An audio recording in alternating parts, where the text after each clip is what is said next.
Fisheries വകുപ്പ് മന്ത്രി അബ്ദുൽ ഗഫൂർ അദ്ദേഹം മാധ്യമങ്ങളോട് സംസാരിക്കുകയാണ്. മുല്ലപ്പുഴയിലും അതുപോലെ തന്നെ നീണ്ടകരയിലും നടന്നുകൊണ്ടിരിക്കുന്നുണ്ട്.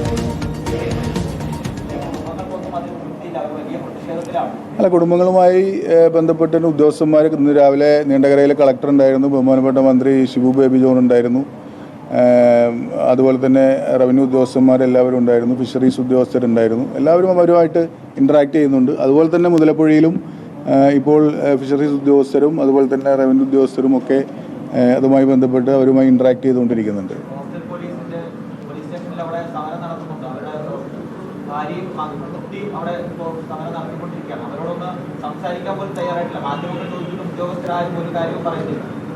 അല്ല, തീർച്ചയായിട്ടും സെർച്ച് ഏറ്റവും പോസിബിളായിട്ടുള്ള ഇന്നിപ്പോൾ നമുക്ക് മനുഷ്യ സഹജമായ എല്ലാ രീതിയിലുള്ള സെർച്ച് ഇന്ന് നടന്നുകൊണ്ടിരിക്കുകയാണ്. ഇപ്പോൾ നിങ്ങളിത് ചോദിക്കുമ്പോൾ ഇത് ആ സെർച്ച് അവിടെ നടന്നുകൊണ്ടിരിക്കുകയാണ്. നമ്മളെല്ലാവരും പ്രതീക്ഷിക്കുന്നത് ആ സെർച്ച് ഫലപ്രാപ്തിയിൽ എത്തുമെന്നുള്ളത് തന്നെയാണ്.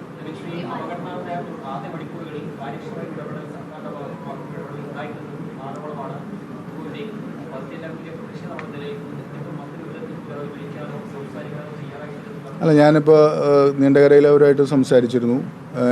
മുതലപ്പുഴയിൽ അതുമായി ബന്ധപ്പെട്ട് ഉദ്യോഗസ്ഥരുമായി സംസാരിക്കുകയും കമ്മ്യൂണിക്കേറ്റ് ചെയ്യുകയും ചെയ്തുകൊണ്ടിരിക്കുന്നുണ്ട്. ഡേ ടു ഡേ ബേസിസിൽ അതിനെ മോണിറ്റർ ചെയ്യുന്നുണ്ട്. നമ്മൾ സെർച്ച് എന്ന് പറയുന്നത് ആദ്യത്തെ ദിവസം മുതൽ തന്നെ സെർച്ച് ഉണ്ട്. നമ്മളിപ്പോൾ ഒരാളെ മിസ്സിങ് ആയാൽ സെർച്ച് ഇപ്പോൾ നമ്മൾ ഇപ്പോൾ 2 മാസമേ ആയിട്ടുള്ളൂ വന്നിട്ട്. നമ്മളിപ്പോൾ ഉള്ള സംവിധാനങ്ങൾ വെച്ചുകൊണ്ടാണ് നമ്മൾ ഈ സെർച്ച് മുഴുവൻ നടത്തുന്നത്. തീർച്ചയായിട്ടും ഞാൻ നീണ്ടകരയിൽ അവരുമായി സംസാരിച്ചിരുന്നു.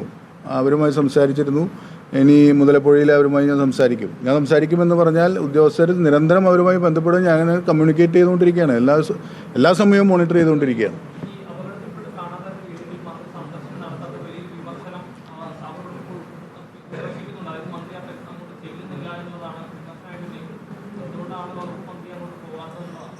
അത് പോകാം. പക്ഷേ നമ്മുടെ ഫസ്റ്റ് പ്രയോറിറ്റി എന്ന് പറയുന്നത് സെർച്ചും ഇവരെ കണ്ടുപിടിക്കുക എന്നുള്ളതാണ് ഏറ്റവും പ്രധാനപ്പെട്ട കാര്യം.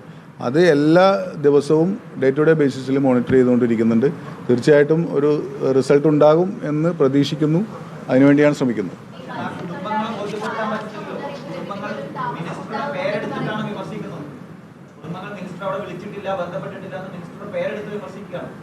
സെർച്ച് നടക്കുന്നുണ്ടോ എന്നുള്ളത് നിങ്ങളൊന്ന് വെരിഫൈ ചെയ്ത് നോക്കണം.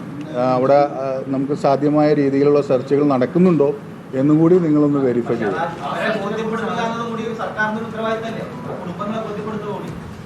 ചോദ്യങ്ങൾക്ക് കൃത്യമായിട്ട് മറുപടി ഇല്ല. അബ്ദുൽ ഗഫൂറിന് മറുപടി പറയാൻ കഴിയുന്നില്ല, എണീറ്റ് പോവുകയാണ്. കഴിഞ്ഞ 8 ദിവസമായിട്ട് ഈ മുതലപ്പുഴയിലെയും നീണ്ടകരയിലേക്കൊന്ന് പോകാൻ നമ്മുടെ ഫിഷറീസ് വകുപ്പ് മന്ത്രിക്ക് കഴിഞ്ഞിട്ടില്ല. DYFIയും CPM ചോദിക്കുന്ന നമുക്ക് ഇങ്ങനെയൊരു ഫിഷറീസ് വകുപ്പ് ഉണ്ടോ, ഫിഷറീസ് വകുപ്പ് മന്ത്രി ഉണ്ടോ, ഇത്ര കഴിവുകെട്ട ഒരു മന്ത്രി എന്തിനാണ് കേരളത്തിന്? ഇതെങ്ങനെയാണ് ഒരു മന്ത്രിക്ക് ഇങ്ങനെ നിസ്സഹായമായി പെരുമാറാൻ കഴിയുക, അല്ലെങ്കിൽ ധാർഷ്ട്യത്തോടു കൂടി പെരുമാറാൻ കഴിയുക? കാരണം ആ കുടുംബത്തെ ഒന്ന് വിളിച്ച് സമാധാനിപ്പിക്കാൻ പോലും തയ്യാറായിട്ടില്ല. അതേക്കുറിച്ച് ചോദിക്കുമ്പോൾ മന്ത്രി പറയുന്നത് താൻ നിരന്തരം ഉദ്യോഗസ്ഥരോട് ബന്ധപ്പെടുന്നതിൻ്റെ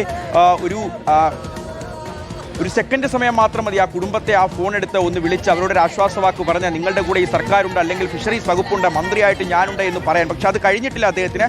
അതിനെക്കുറിച്ചുള്ള ചോദ്യങ്ങൾ ചോദിക്കുമ്പോൾ അദ്ദേഹം ഉരുണ്ട് കളിക്കുകയാണ്.